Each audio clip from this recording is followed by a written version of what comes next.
1960년 봄이었습니다. 서울 성북구 산비탈 가파른 언덕을 한참 올라가야 나오는 판자촌이 있었죠. 가난한 사람들이 모여 사는 달동네였습니다. 그 꼭대기에 허름한 판자집 한 채가 외롭게 서 있었어요. 그곳에 김성도라는 45살 사내가 혼자 살고 있었습니다. 성도야, 오늘도 산나물 좀 뜯었다. 가져가거라. 아이고 할머니. 제가 어떻게 이걸 받습니까? 할머니께서 드셔야지요. 내가 늙어서 이빨도 없는데 이걸 어떻게 먹니? 내가 먹어야 힘나서 일하지. 김성도는 마을에서 가장 가난했지만 마음만은 누구보다 따뜻한 사람이었어요. 부모님을 일찍 여의고 천의 고아로 자랐지만 세상을 원망하지 않았습니다. 오히려 자신보다 더 어려운 사람들을 돌보며 살았죠. 어느 날 저녁 골목길을 올라가는데 거지 한 명이 쓰러져 있었습니다. 아저씨, 괜찮으십니까? 거지는 기력이 다한 듯 말도 제대로 하지 못했어요. 배고파요. 먹을 것 좀 주세요. 김성도는 주머니를 뒤졌습니다. 그날 품팔이로 번 돈으로 산 보리빵 하나가 전부였어요. 오늘 저녁 끼니의 전부였지만 그는 주저하지 않았어요. 여기 있습니다. 드세요.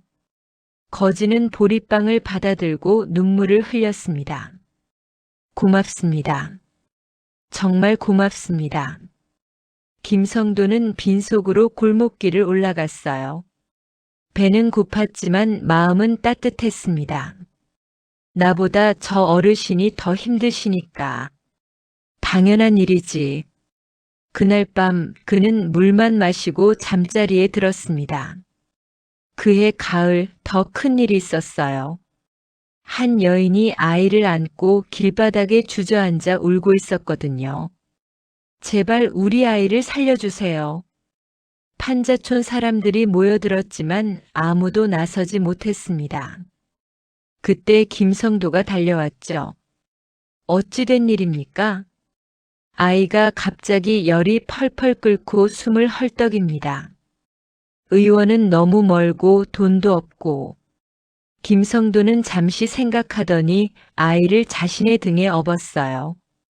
제가 시내까지 모셔다 드리겠습니다. 하지만 그 먼 길을. 괜찮습니다. 아이의 생명이 더 중요하죠. 십리가 넘는 길을 쉬지 않고 달렸습니다. 다행히 아이는 목숨을 건졌어요. 김성도는 품팔이로 모아둔 돈을 모두 치료비로 냈죠. 이게 전부입니다.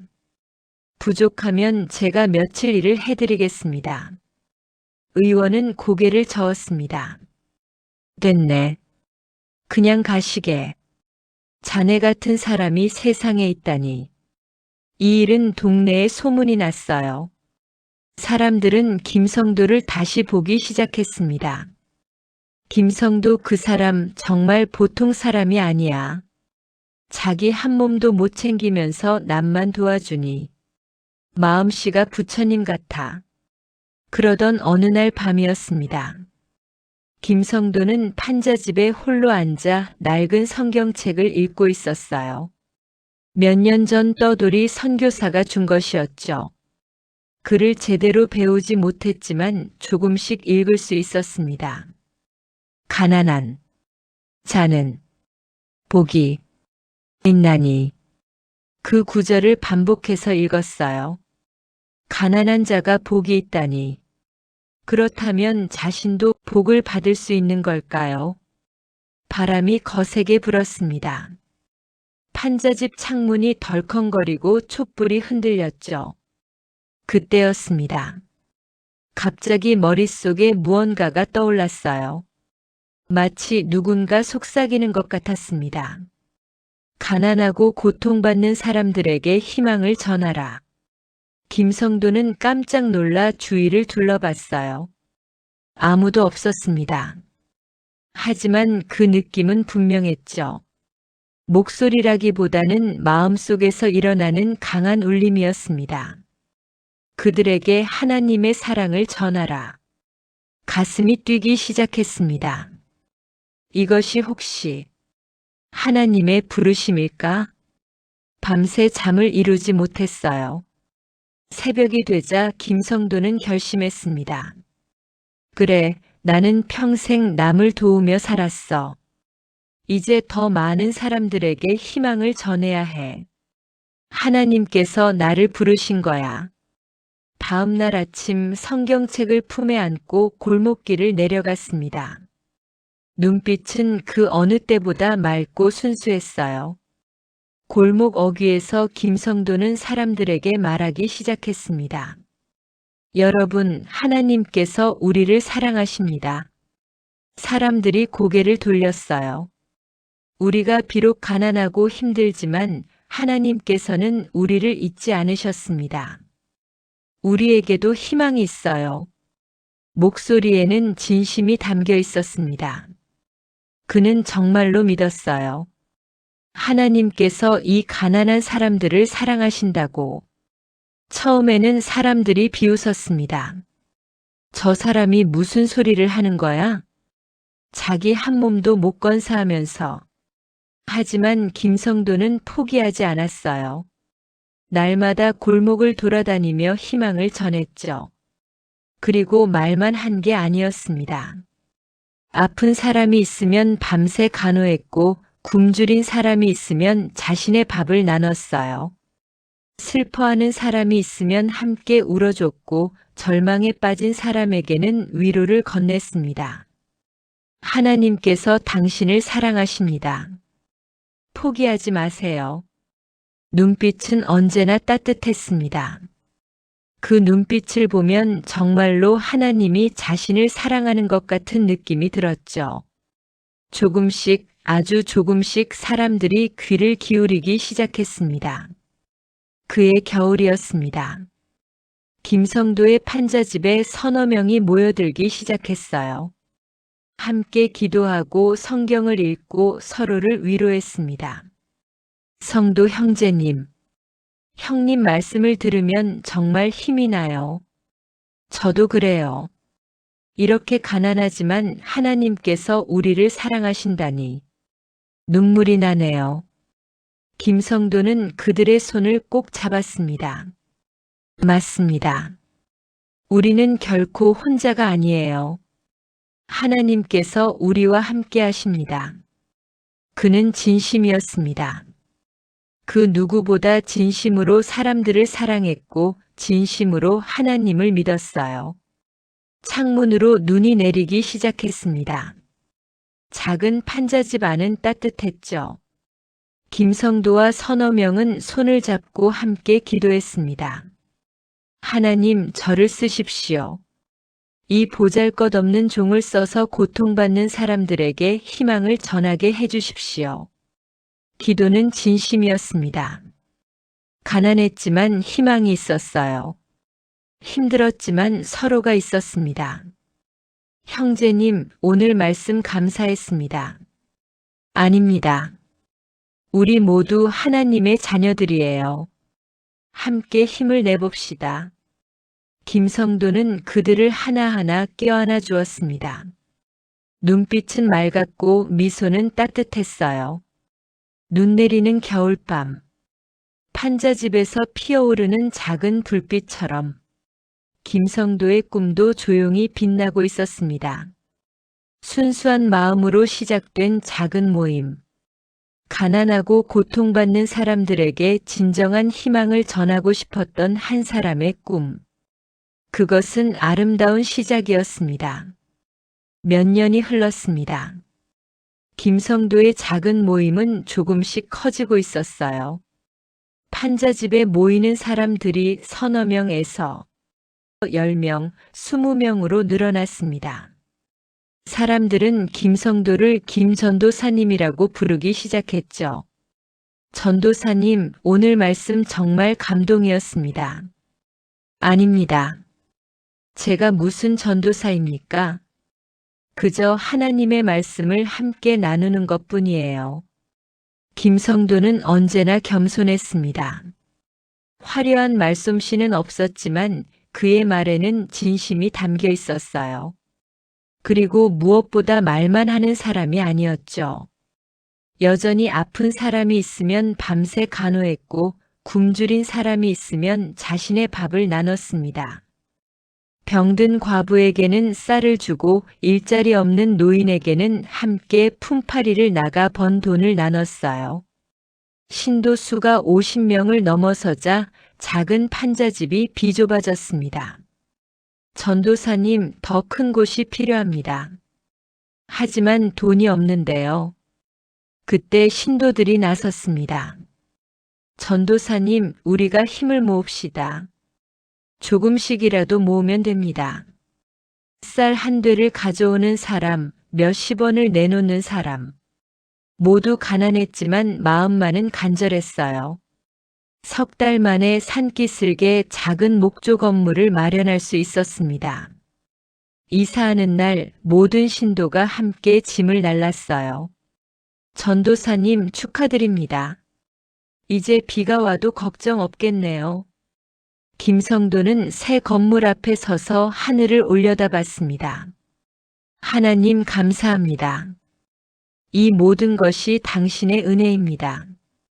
그러던 어느 날 기적 같은 일이 일어났습니다. 박씨 부인의 7살 아들이 심한 열병으로 앓아누웠어요. 의원에 갔지만 차도가 없었고 아이는 날이 갈수록 쇠약해졌죠. 전도사님, 제 아이를 살려주십시오. 박씨 부인이 울며 매달렸습니다. 김성도는 아이의 작은 손을 잡고 진심으로 기도했어요. 하나님, 이 어린 생명을 불쌍히 여기소서. 밤새 아이 곁을 지켰습니다. 기도하고 물수건으로 열을 식혀주고 또 기도했어요. 새벽이 되자 기적처럼 아이의 열이 내렸습니다. 어머니, 배고파요. 아이가 눈을 뜨고 말했습니다. 박씨 부인은 아이를 껴안고 통곡했어요. 살았어. 우리 아이가 살았어. 소문은 삽시간에 퍼졌습니다. 김 전도사가 기도로 아이를 살렸대. 하나님의 기적이래. 김성도는 당황했어요. 아닙니다. 제가 한 게 아닙니다. 하나님께서 역사하신 것입니다. 하지만 사람들은 믿지 않았습니다. 그들에게 김성도는 이미 기적을 행하는 전도사가 되어 있었죠. 얼마 후 또 일이 일어났습니다. 일자리를 구하지 못해 절망하던 최 영감이 김성도의 기도를 받은 다음 날 우연히 시내 상회에서 일자리를 얻게 된 거예요. 전도사님, 기적입니다. 최 영감은 감격의 눈물을 흘렸습니다. 사실 그것은 우연이었어요. 아픈 아이는 원래 낳을 시기였고 최 영감은 평소 성실함이 인정받아 일자리를 얻은 것이었죠. 하지만 절박한 사람들에게는 그것이 기적으로 보였습니다. 그리고 김성도 자신도 조금씩 믿기 시작했어요. 혹시 정말 하나님께서 나를 통해 역사하시는 건 아닐까? 사람들이 몰려들었습니다. 인근 마을에서도 멀리 시내에서도 찾아왔어요. 100명, 200명. 신도가 계속 늘어났죠. 몇 년 후, 신도가 500명을 넘어섰습니다. 작은 목조 건물로는 감당할 수 없었어요. 신도들의 헌금으로 더 큰 건물을 지었습니다. 기와 지붕에 하얀 벽 그리고 높은 십자가가 세워졌죠. 헌당식 날 500명이 넘는 사람들이 모였습니다. 김성도는 강단에 섰어요. 여전히 검소한 옷을 입고 있었고 얼굴에는 겸손함이 가득했습니다. 형제자매 여러분, 이 모든 것이 하나님의 은혜입니다. 환호성이 울려 퍼졌습니다. 어느 날 저녁이었어요. 부유한 상인 정씨가 김성도를 찾아왔어요. 전도사님, 제가 하나님의 은혜를 크게 입었습니다. 사업이 번창했어요. 그것 참 다행이십니다. 그래서 감사의 표시로 이것을 드리고 싶습니다. 정 씨는 커다란 보따리를 내밀었습니다. 안에는 고급 한복과 좋은 이불, 고급진 음식들이 들어있었어요. 아니, 이것을 어떻게 받습니까? 김성도는 황급히 손을 내저었습니다. 전도사님께서는 너무 검소하게 사십니다. 하나님의 종이신데 남루한 옷을 입고 계시면 체면이 서지 않아요. 주변 장로들도 거들었습니다. 전도사님 받으십시오.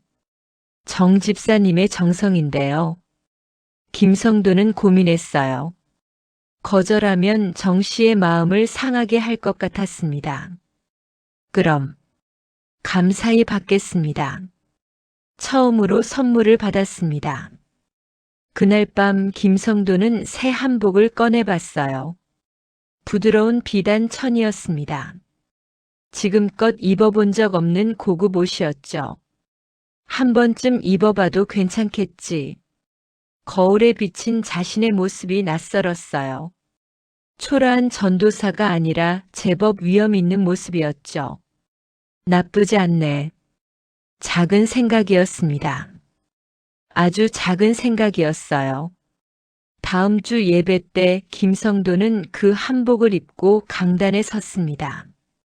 전도사님, 오늘 옷차림이 훌륭하십니다. 역시 전도사님께 어울려요. 사람들의 시선이 예전과 달랐습니다. 더 존경하는 눈빛이었어요. 옷이 날개라더니 정말 그런가? 그 후로 선물이 계속 들어왔습니다. 처음에는 거절하던 김성도였지만 점점 받아들이기 시작했어요. 신도들의 정성인데 거절하면 오히려 신뢰가 되는 거 아닐까? 좋은 음식을 먹고 좋은 옷을 입고 편한 이불에서 자는 것이 익숙해졌습니다. 어느 날 저녁 부유한 신도 몇 명이 김성도를 시내 좋은 음식점으로 초대했어요. 전도사님, 오늘은 편하게 식사나 하시지요. 귀한 음식들이 나왔습니다. 평생 먹어본 적 없는 것들이었죠. 식사가 끝날 무렵 신도 중 한 명이 술을 권했습니다.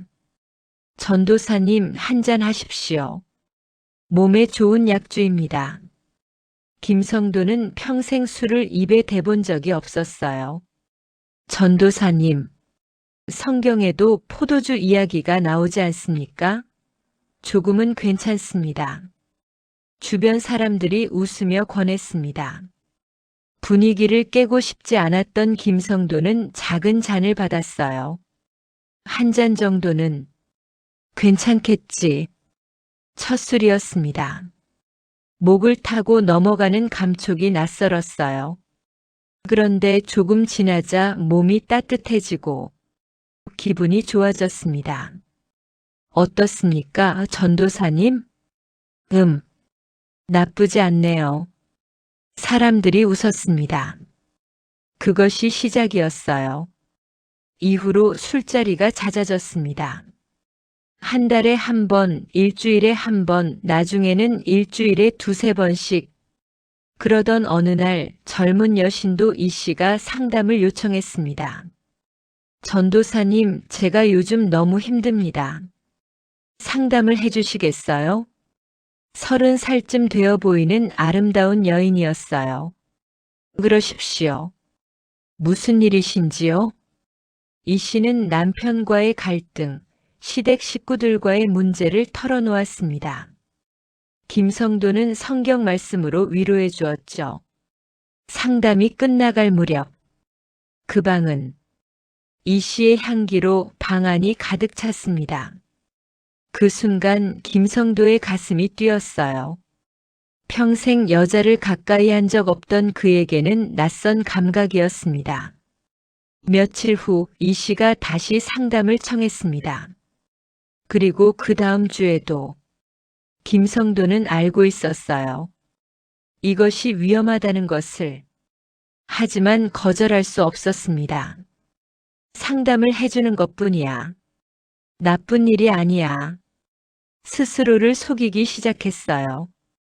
어느 날 저녁 교회에 아무도 없을 때 이 씨가 찾아왔습니다. 전도사님, 오늘 특별히 기도를 부탁드리고 싶습니다. 둘은 기도실에 들어가 문을 닫았습니다. 그리고 선을 넘었습니다. 김성도는 유혹을 이기지 못했어요. 50평생 지켜온 순결을, 하나님의 종으로서의 도리를, 그 모든 것을 한순간에 내팽개쳤습니다. 끝나고 나서 김성도는 무릎을 꿇고 주저앉았어요. 내가 무슨 짓을 한 거야? 죄책감이 밀려왔습니다. 눈물이 흘렀어요. 하나님 용서해 주십시오. 하지만 며칠이 지나자 죄책감은 무뎌졌습니다. 한 번 실수한 거야. 다시는 안 그러면 돼. 그러나 이 씨는 계속 찾아왔습니다. 그리고 김성도는 계속 거절하지 못했어요. 한 번, 두 번, 세 번. 죄는 반복되었습니다. 그리고 이 씨뿐만이 아니었어요. 다른 젊은 여신도들도 특별한 기도를 청했고 김성도는 거절하지 않았습니다. 내가 하나님의 특별한 종이니까 이 정도는 괜찮아. 하나님께서 이해하실 거야. 스스로를 합리화하기 시작했어요. 헌금은 이제 신도들을 돕는 데 쓰이지 않았습니다. 김성도 자신의 욕망을 채우는 데 사용되었죠.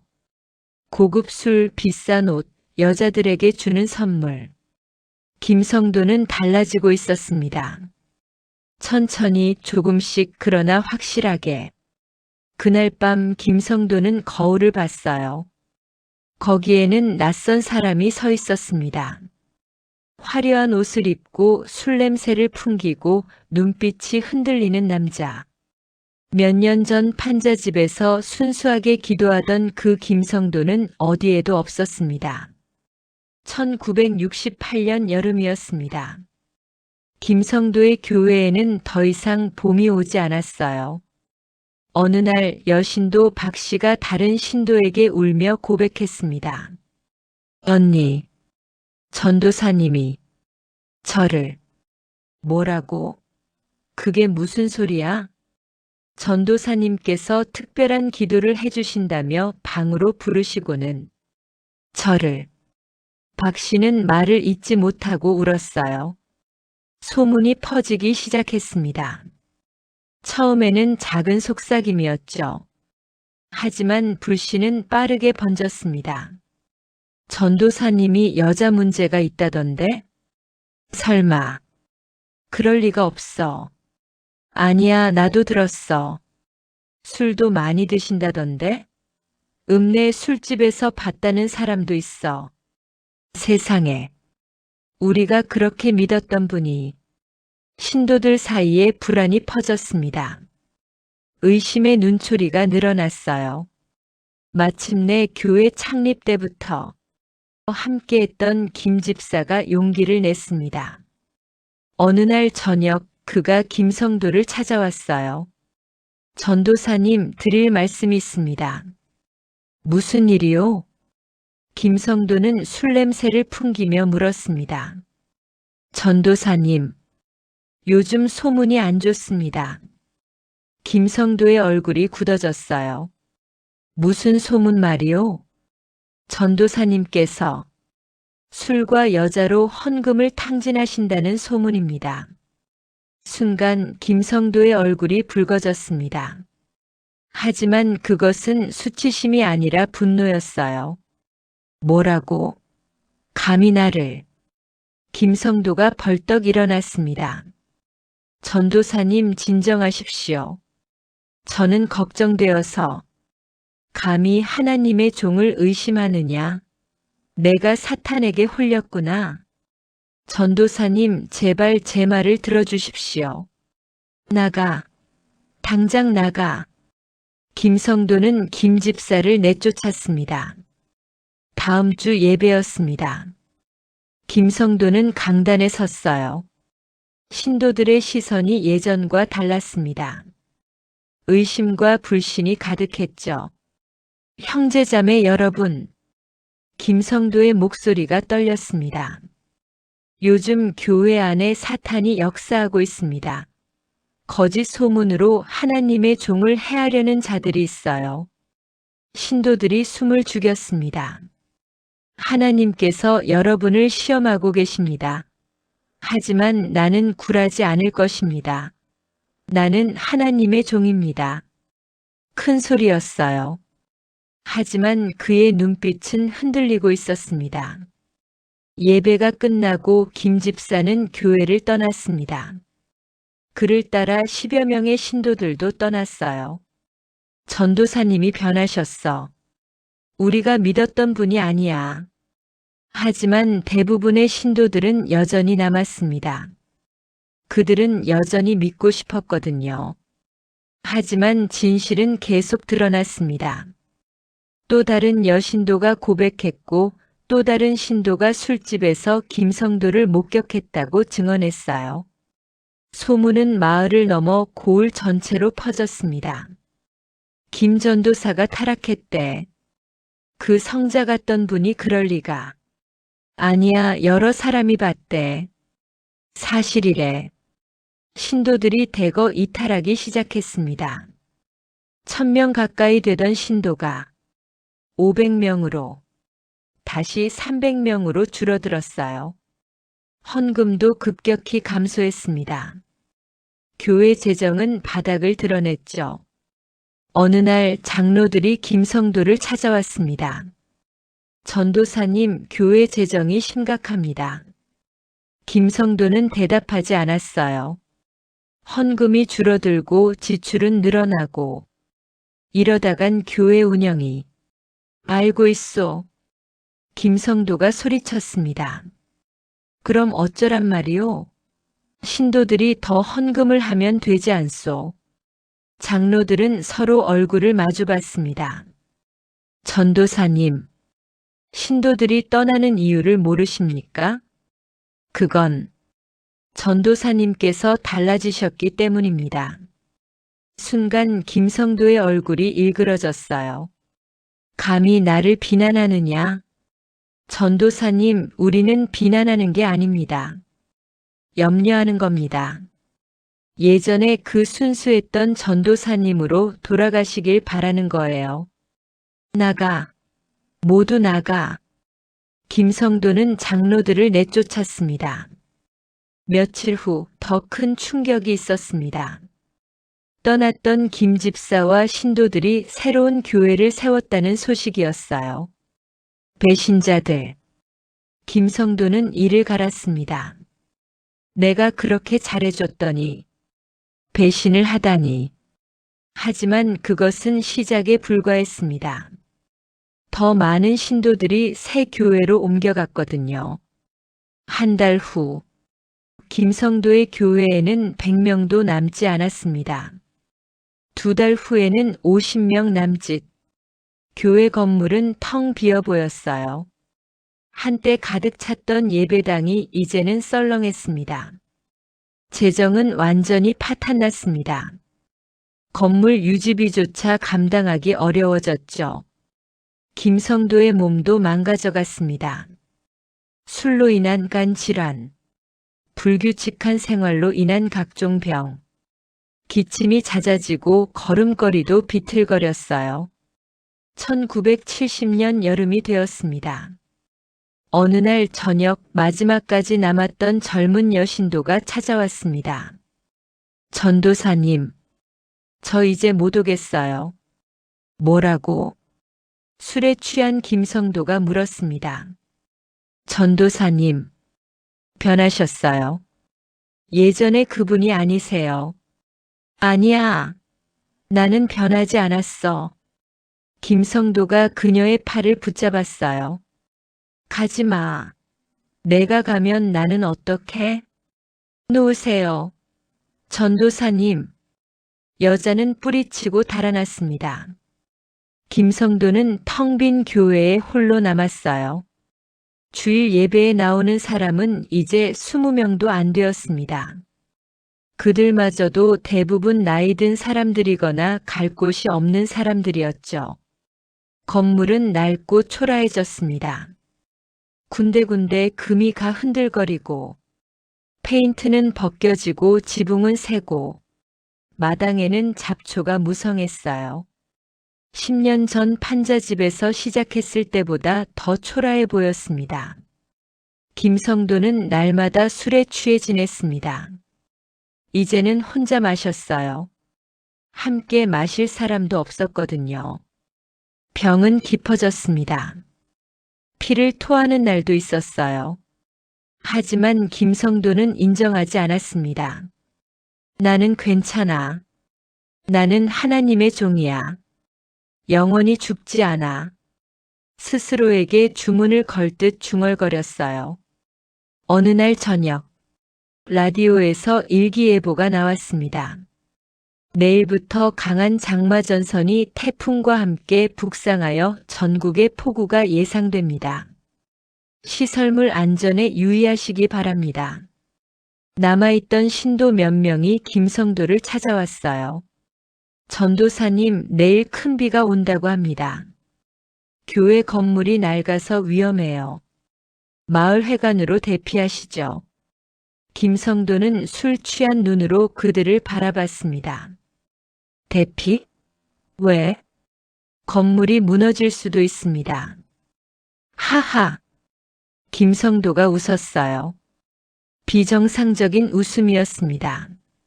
무너지다니. 이것은 하나님의 집이야.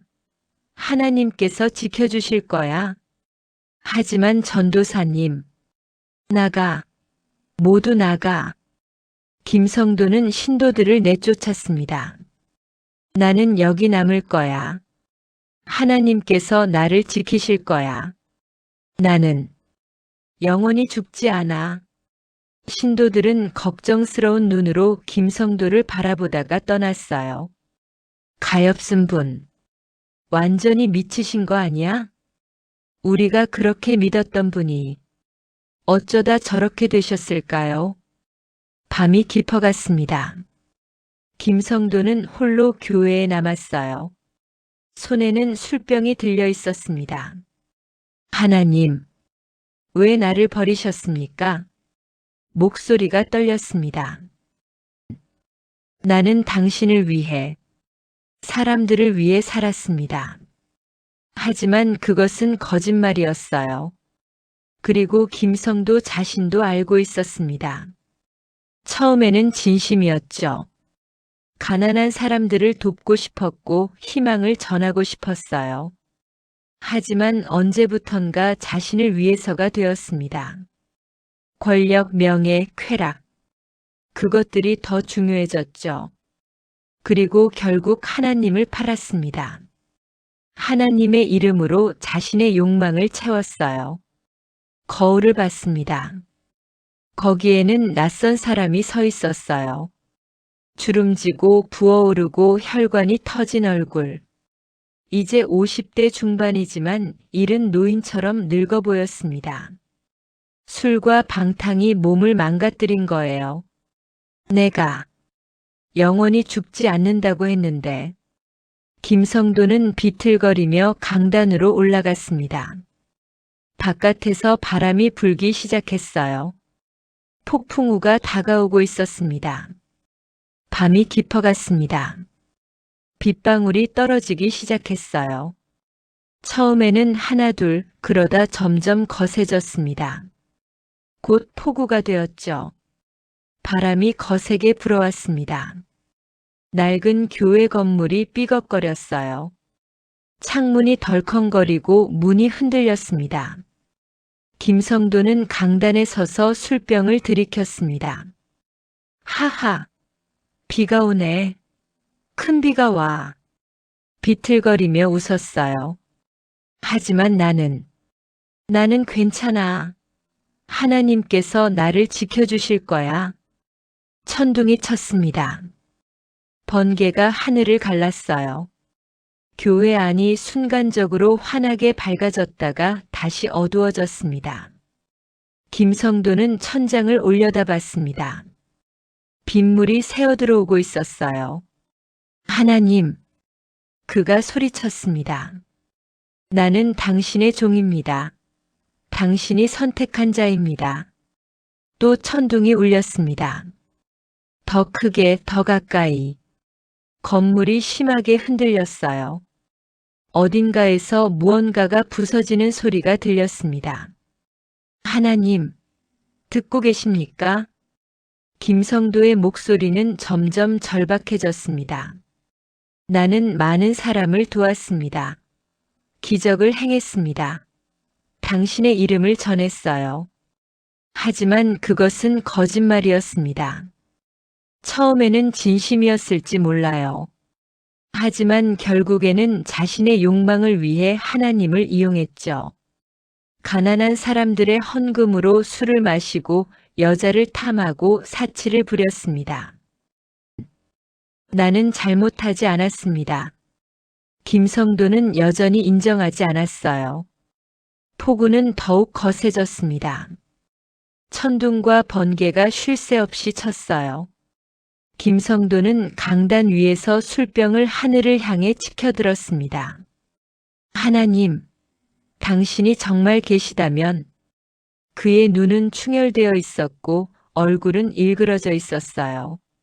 나를 치세요. 나를 벌하세요. 내가 잘못했다면 보여주세요. 그 순간이었습니다. 하늘이 갈라지는 듯한 거대한 굉음과 함께 번개가 교회 첨탑을 내리쳤습니다. 쾅, 쾅, 쾅. 불꽃이 튀었어요. 첨탑이 불타기 시작했습니다. 김성도는 그 광경을 멍하니 바라봤어요. 아, 현실이 되어버렸습니다. 그가 외친 말이 현실이 되어버렸죠. 하나님, 제발. 불길이 지붕으로 번졌습니다. 비가 쏟아지는데도 불구하고 불은 꺼지지 않았어요. 마치 하늘의 불길인 것처럼 타올랐어요. 김성도는 비틀거리며 출구로 향했습니다. 하지만 술에 취한 몸은 제대로 움직이지 않았어요. 천장에서 불타는 나무가 떨어졌습니다. 김성도의 앞을 막았죠. 살려주세요. 그는 무릎을 꿇었습니다. 하나님, 저를 용서해 주십시오. 이제야 진심이었어요. 죽음이 눈앞에 다가오자 비로소 진심으로 회개했습니다. 제가 잘못했습니다. 교만했습니다. 탐욕스러웠어요. 눈물이 흘렀습니다. 제가 하나님을 팔았습니다. 가난한 사람들을 이용했습니다. 용서해 주십시오. 처음에는 진심이었습니다. 정말로 사람들을 돕고 싶었어요. 하지만 제가 욕심을 부렸습니다. 권력이 좋았고 명예가 좋았고 쾌락이 좋았어요. 하나님, 저를 버리지 마시옵소서. 하지만 너무 늦었습니다. 건물이 무너지기 시작했어요. 기둥이 부러지고 벽이 쓰러졌습니다. 아, 하나님. 김성도의 목소리가 끊겼습니다. 거대한 대들보가 떨어지며 그를 덮쳤어요. 콰르릉. 교회 건물이 완전히 무너져 내렸습니다. 폭우는 계속 쏟아졌고 천둥은 계속 쳤습니다. 그렇게 그 밤이 지나갔어요. 다음 날 아침이었습니다. 비는 그쳤고 하늘은 맑게 개었습니다. 판자촌 사람들이 교회가 있던 곳으로 모여들었어요. 세상에, 완전히 무너졌네. 거기에는 폐허만 남아 있었습니다. 십자가는 부러져 있었고 건물은 부서져서 잔해만 남았어요. 사람들이 잔해를 치우기 시작했습니다. 그리고 무너진 대들보 아래에서 김성도를 발견했죠. 그의 손에는 깨진 빈 술병이 쥐어져 있었습니다. 하나님의 천벌이로다. 한 노인이 중얼거렸습니다. 사람들은 고개를 끄덕였어요. 거짓으로 하나님을 팔았으니 마땅한 벌을 받으신 거야. 하지만 모두가 그렇게 생각한 것은 아니었습니다. 떠나갔던 김 집사가 왔어요. 그는 폐허가 된 교회를 바라보며 눈물을 흘렸습니다. 처음에는 정말 성자 같으셨는데 김 집사는 기억하고 있었습니다. 판자집에서 순수하게 기도하던 김성도를, 가난한 사람들에게 마지막 밥을 나눠주던 그를, 병든 아이를 업고 심리 언덕길을 달리던 그를. 박 씨 부인도 왔습니다. 아들의 손을 잡고 어머니, 저 아저씨가 누구예요? 저분은 내가 어렸을 때 너를 살려주신 분이란다. 박 씨 부인도 눈물을 흘렸어요. 어머니, 왜 우세요? 그냥 슬프구나. 한때 믿었던 사람이 무너지는 것을 보는 것은 슬픈 일이었습니다. 최영감도 왔어요. 그는 폐허 앞에 무릎을 꿇고 조용히 기도했습니다. 하나님, 김 전도사의 영혼을 불쌍히 여기소서. 사람들은 하나둘 모여들어 김성도의 장례를 치러주었습니다. 화려한 장례식은 아니었어요. 하지만 그를 기억하는 사람들이 모여 마지막 예를 갖추었죠. 우리가 기억할 것은 타락한 김 전도사가 아니라 순수했던 그때의 김성도입니다. 김 집사가 말했습니다. 그분은 처음에는 정말 하나님을 사랑했고 사람들을 사랑했어요. 하지만 인간의 약함을 이기지 못했습니다. 사람들은 조용히 고개를 숙였어요. 우리 모두 교훈으로 삼읍시다. 권력과 명예, 물질이 얼마나 무서운 것인지를. 세월이 흘렀습니다. 무너진 교회터는 빈 땅으로 남았어요. 아무도 그 땅에 다시 무언가를 짓지 않았습니다. 잡초만 무성하게 자랐고 부러진 십자가만이 쓸쓸히 남아 있었죠. 판자촌 아이들이 그 앞을 지나갈 때면 어른들이 말했습니다. 저기가 옛날 김 전도사의 교회가 있던 곳이란다. 김 전도사요? 그래. 처음에는 정말 좋은 분이셨는데 욕심이 과해서 하늘의 벌을 받으셨지. 무서워요. 그래, 무섭지. 그러니 너희들은 욕심을 부리지 말아야 한다. 특히 하나님의 이름을 빌려 나쁜 짓을 하면 안 돼. 그렇게 이야기는 전해졌습니다. 순수했던 김성도는 진심으로 사람들을 돕고 싶었고 희망을 전하고 싶었죠. 하지만 권력과 명예를 맛보며 달라졌습니다. 술과 여자에 빠졌어요. 하나님의 이름으로 자신의 욕망을 채웠죠. 그리고 결국 그 대가를 치렀습니다. 이 이야기가 우리에게 전하는 교훈은 무엇일까요? 첫째, 권력은 사람을 변하게 합니다. 아무리 선한 사람이라도 권력 앞에서는 약할 수 있어요. 둘째, 하나님의 이름을 빌려 사리사욕을 채우는 것은 가장 큰 죄입니다. 가난하고 절박한 사람들의 믿음을 이용하는 것은 용서받을 수 없죠. 셋째, 진정한 회개는 죽음 앞에서가 아니라 살아있을 때 해야 합니다. 김성도는 마지막 순간에 뉘우쳤지만 이미 너무 늦었어요. 넷째, 우리 모두는 김성도가 될 수 있습니다. 그 역시 처음에는 평범한 사람이었죠. 조금씩 한 걸음씩 잘못된 길로 들어섰을 뿐입니다. 오늘도 그 빈터에는 바람이 불어요. 부러진 십자가가 바람에 흔들리고 바람은 우리에게 속삭입니다. 욕심을 버려라. 진실하라. 하나님의 이름을 함부로 팔지 말라. 1970년 그 폭풍 후의 밤, 번개와 함께 무너진 것은 교회 건물만이 아니었습니다. 거짓으로 쌓아올린 명예, 탐욕으로 얼룩진 신앙, 그리고 한 인간의 타락한 영혼이 함께 무너졌죠. 하지만 그 폐허 위에 남은 것도 있습니다. 교훈입니다. 경고입니다. 그리고 기억입니다. 순수했던 시절의 김성도를, 가난한 사람들에게 마지막 밥을 나눠주던 그 착한 사람을, 우리는 그의 타락을 기억하되 그의 선함도 함께 기억해야 합니다. 그래야만 우리는 같은 길을 걷지 않을 수 있습니다. 달빛이 폐허를 비추고 부러진 십자가의 그림자가 길게 드리웁니다. 신의 이름으로 거짓을 행하는 자여 결국 하늘이 심판하리라. 바람이 불고 잡초가 흔들리며 이 이야기는 계속 전해질 겁니다.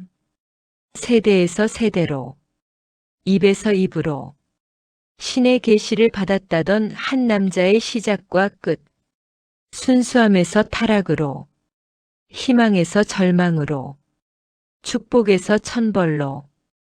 이것이 김성도의 이야기입니다.